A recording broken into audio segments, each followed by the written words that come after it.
Hello and welcome to the Whisky.com news on the 31st of January 2022. And we have a number of interesting news and there are quite a few Scottish news and a lot of news from other places. So we start off with Glenmorangie and Ardbeg. The mother company of Glenmorangie and Ardbeg had their best year in 2021 and they now want to improve production. Actually, they did improve production. They built 2 more stills at Ardbeg. Now Ardbeg has 4 stills. They did over the years a number of more stills at Glenmorangie. Now they build an experimental still at Glenmorangie. So what are they going to do? If they build stills, they have to continually build warehouses over the years because these stills are going to produce more raw spirit, and that raw spirit wants to be stored somewhere, and they have to do warehouses. So what they're going to do is 16 more warehouses for Glenmorangie and Ardbeg. And when you have these warehouses, then you need to get that stuff from the warehouse into the bottle. So they're actually going to build a new high-speed bottling facility as well. Yeah, good move because a little bit of insider knowledge. The bottling capacities in Scotland are a bit on their limits. So investing in bottling facilities is a good move to get rid of the high prices that are now being charged for bottling whiskey.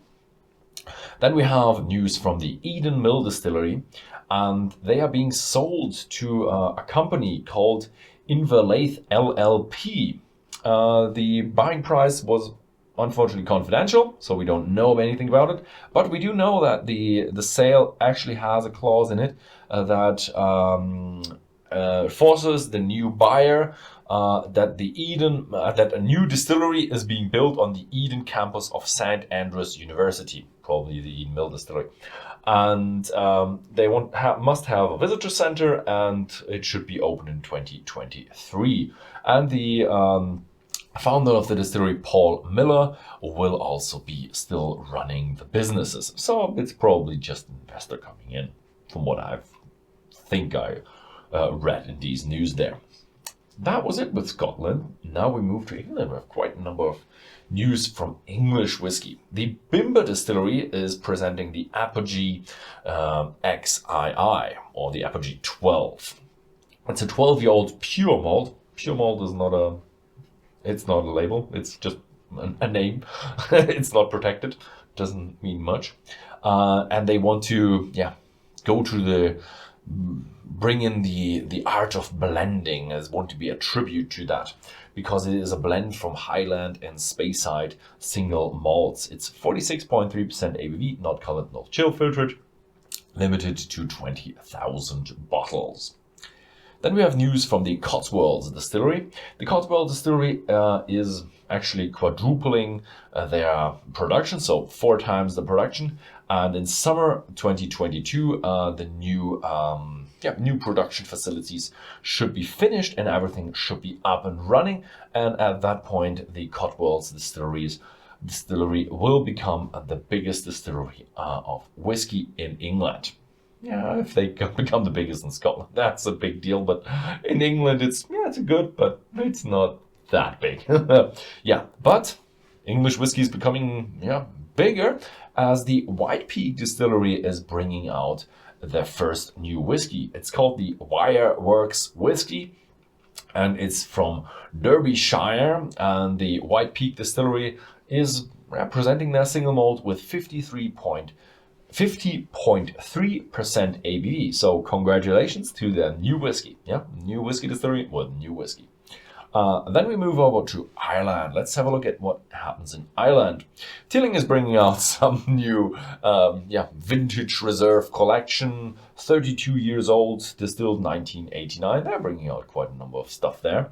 It's matured in ex-rum casks and also matured in PX casks, limited to 750 bottles.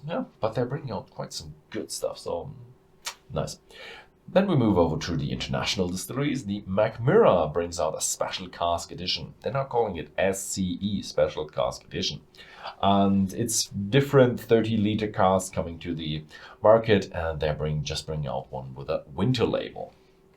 Then we have a follow-up news. Maybe you remember that I shown you that there was the biggest whiskey collection in the world being sold, and they have just finished auctioning off all the whiskies. It's 9,000 bottles, and they were sold in 23 different auctions. Yeah, if you sell 9,000 bottles, you have to have a number of auctions, and there were quite some gems in there. In the end, they actually auctioned off whiskey in worth 3.36 million pounds. That's about 4 million euros, and should be something like, I don't know, 4.3 million US dollars, but somewhere in the ballpark of there. So yeah, the biggest and most expensive whiskey collection in the world has been auctioned off. So the title biggest whiskey collection is up for grabs again. I'm interested who's gonna claim that title. Next up, we have another legal fight, and again it's SWA. This time, the SWA is not suing, they're being sued, or probably being sued, because it's just a warning, or they're gonna do it in the future at some point, or near future. It's the Macaloney's Caledonian Brewery and Distillery. Sounds pretty Scottish, and that's the problem, because the SWA doesn't want their stuff to be sold because they sound too much like Scotch. But the Canadians this time, they think, their new fictive and real names are just their heritage, and the SWA is just trying to block trade business. So they are actually thinking about suing the SWA in the European Union for the disturbance of trade or something.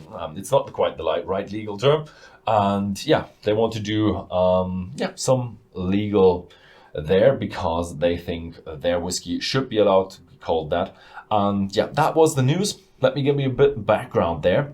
The SWA sued Germans of Glenbuchenbach, because Glen is kind of a Scottish name, and yes, they were successful because nobody there ever called a Glen because there were no Scottish settlers or immigrants there.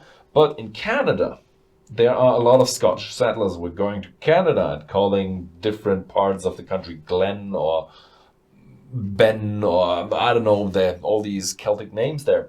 And actually, I think the SWA actually lost a legal battle against one of these Canadians already, and they were continuing with their very Scottish sounding name, because there were Scottish settlers, Scottish heritage, and it has always been called that way, so why should we change it? And we should be allowed to trade it all around the world as well. So I'm looking forward. Maybe the SWA is going to back down before they're going to be sued. We'll have a look. We'll keep you updated. If you want to be stayed updated, then please go down, hit the subscribe button, and you will find new Whisky.com news every Monday. So that was it. Thank you very much for watching, and see you next time.